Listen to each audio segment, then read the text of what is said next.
So I'm Brent Chase. I'm the head men's soccer coach here at Georgetown. I grew up in Westerville, Ohio, which is just north of Columbus. And I spent my entire childhood there, playing soccer, traveling the world, getting to do all that kind of fun stuff. Are you married? Yes, I am married to an amazing wife. Her name's Brent Chase. And then I have two kids, Declan and Tatum. How old are they? Tatum is now 12 years old, and Declan is almost 10. Oh, perfect age. Yeah, just enough where we don't have to do everything for him anymore. So college coaching can be consuming. What's your best advice on balancing a professional and personal life? Well, it's a challenge. A lot of coaches, they can't maintain stable relationships over long periods of time. Fortunately, I have a very understanding wife. She's already moved twice for this career to different states. And so, my return to them is when I do have free time, I make sure I'm with them. Your favorite professional team? Ooh, that's a tough one. Being American, I think we're lucky. We can have favorite teams in different countries. But my favorite team, if we're talking about American teams, Columbus Crew. I used to work in the Columbus Crew youth organization. Obviously I'm from Columbus, so I absolutely love the Crew. But if we're talking internationally, Liverpool is probably my number one. Celtic out of Scotland, I also love. And then Bayern Munich out of Germany is another favorite. For me personally, my number one is Manchester United. It's okay, I forgive you. I know. And then number two would be Munich from Germany. Yeah, there you go. So did you play college soccer? Yeah, so I went to Columbus State Community College. We had a great program. Went Final Four in the nation. Lots of great things. And then transferred to Ohio State. But during that time, I also got my 7th concussion, which ended my career. So I never actually got to play over there or anything of that nature. So is that what made you decide doing coaching? Yeah, so I knew early on I wanted to coach. I knew in high school I wanted to have my career as a coach. But I wanted to play as long as I could. Unfortunately, that didn't happen due to injuries. So I was able to get into coaching pretty young, which I think really did help me to understand what coaching is, to develop the ideas that I have of how I want to run a team, the kind of culture that I want to have. So it was actually an advantage of me after getting hurt to get a head start on my coaching career. If you weren't a coach, what would you want to be? I don't know what I would actually want to be. I was in banking and I was very good at it. So I think I would probably just go back into banking. Where did you find your passion for soccer? I've been doing it since I was a child. As soon as I got into it, I loved it. I had a time where I was burnt out a little bit early on in high school, maybe my freshman year. But after that, now I've loved it every minute of it, and I've known that it's something that I've wanted to do. It taught me so many lessons that I almost feel obligated in a way to return the favor to future generations of kids. So what's your favorite part about coaching? It's the players. I love being competitive. I love all of those kind of things. But at the end of the day, I'm helping mold young men and women to become, real contributing members of society with quality values. And I think at the end of the day, that's what I love. So what's the hardest thing about being a coach? Well, I think the hardest thing, there's a lot of things that are challenging. There is the business aspect of it, because as a coach, what you care about is your players and what you're putting out on the field. But to coach at a higher level, you have to understand the business aspect of coaching as well. And as coaches, I think that usually becomes the hardest part, because it's not what we love, but it's what we have to do. So what is your favorite memory from Georgetown so far? Man, actually there's a lot. There really is. I have a lot of great memories. I think what I am probably most proud of isn't necessarily what's happening on the field. Because we're doing a lot of great things on the field.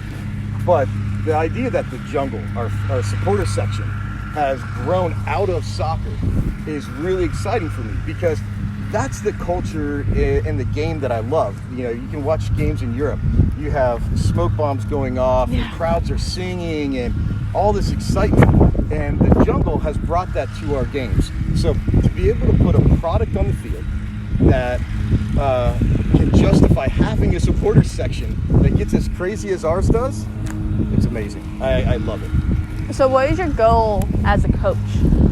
Or goals? So as a goal, I'm maybe a little different than other coaches. A lot of coaches want to aspire, their goals maybe, I want to coach professionally or coach D1.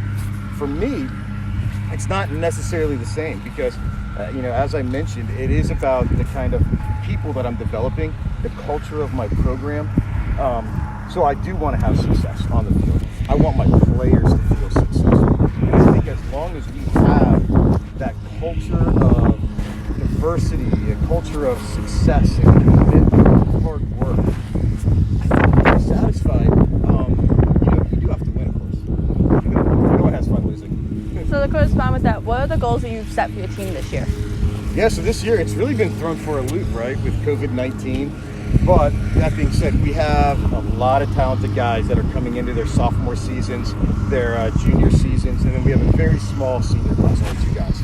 But the freshmen that we're bringing in are really going to be able to make an immediate impact with the rest of them. So for us, we want to be one of the top teams in the conference, if not be able to win the conference and get our first berth at the Nationals.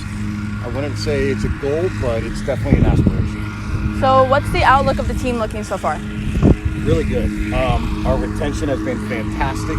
We have almost all of our top players returning, which is very exciting. So this spring, I mean, yeah, it's going to be exciting. I think we're going to do really well. Talk about the strengths that you see on the team. Well, the number one strength is our culture. The culture of our program it is what is our strength. And that comes from, like I said, the diversity, the commitment, the way we act, the way we treat people, the way we compete against each other. All of that, it winds up being our strength because we are going to fight for each other on the field. We're going to fight for each other off the field. We're going to support each other when we're going through hard times, which our program's been through hard times. We have seen a lot of family members of our players pass away over the last year. Whether it's been my family or the players' families, and we rally around each other and we support each other through that. And that kind of strength as a cohesive unit is what I think is going to allow us to succeed in the future. Once you get into games, what will you need to see each game to know your team is progressing in the right direction? Yeah, so every year we put in a different style of play, a different tactical formation, if you will. And for us, it's how well we're going to succeed doing that. Now, we've shown that we're capable of scoring goals. We're capable of scoring goals against the best teams in the country. Now we have to implement that defensive side of the game, and we really have to solidify that aspect of our team, which we're working on right now in the offseason, and it should be ready to go by this spring. So for me to see if we're having success, are we able to balance our offensive firepower with a stout defense to stop the other teams? So you mentioned that you've had 2 seniors, I believe Jacob Roberts and Willie McGuire. Yep, that's Talk about them. Yeah, so they're both terrific guys. And I really have a lot of respect for them. And I've said this off camera in meetings and things like that with the team, how much I respect these upperclassmen. When I came in, I was a new coach. So I didn't go out and recruit these guys. And so it took a lot, and it shows a lot of their character, because it took some strength from them to be able to buy into what I'm doing and to buy into my vision for the program. And they fully have bought in. They've had to struggle, right? Because they didn't necessarily, they weren't always the starters.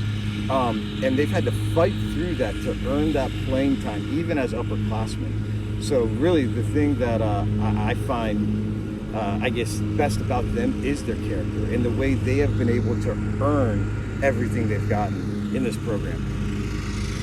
So you had a very successful group of freshmen the past season. How do you think they take to the next step as college players to improve upon what was achieved last year? So this could be Stockton Pacific, or it could just be what you want to adjust. Yeah, so for the freshmen, you said? For last year. Last year's freshmen? Yep. So our sophomore class is a big class of guys, very talented. For me, can they repeat the offensive side of the game that we put into place last year? Can we maintain that and even improve on it? We scored 99 goals. Now this season, I don't think we can score more than that because we're not going to have nearly as many games due to COVID-19. But can we still show and score more goals in our conference games and improve? I think we can do that, but then again, a lot of it is going to come down, can these young underclassmen be as defensively strong as the other teams in our conference that have juniors and seniors on the field? Now, if you could coach at any level, which would you pick and why? Yeah, no, that's interesting. Well, if we're talking about in a world where I can just pick whatever I want, of course I'd like to give coaching professionally a try just to see. Now that being said, in the real world, taking that risk to try and make that move means I'm, giving up everything else that I've built, whether it's here at Georgetown or with club teams that I work with and things like that. But I will say I'm very happy to be here at Georgetown, and I think we can accomplish a lot right here. And I don't have plans to try to move on or to aspire to do other things. I want to be the best we can be right here, right now. And with that, I think we'll end it. All right. So thank you for your time. Yeah, thank you very much. Appreciate it. No problem.